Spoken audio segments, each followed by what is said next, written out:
c'est assez impressionnant. Vous savez, quand vous regardez la Seine, là, c'est 1200 mètres cubes seconde en ce moment. Alors, il n'y a plus un bateau qui circule depuis hier.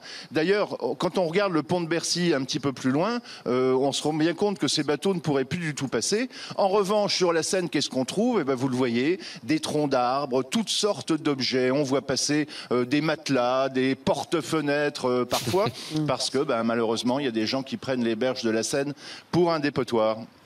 Jean-Louis, une question également. C'est vrai qu'on fait beaucoup référence à cette crue de 1910, la grande crue de la Seine. Est-ce qu'aujourd'hui, ce serait encore possible d'avoir ce niveau de montée des eaux? On rappelle 8,62 m. Oui, il y a unanimité pour dire oui, c'est absolument possible. Regardez à titre de comparaison sur le quai. Hier matin, il n'y avait pas une goutte d'eau ici.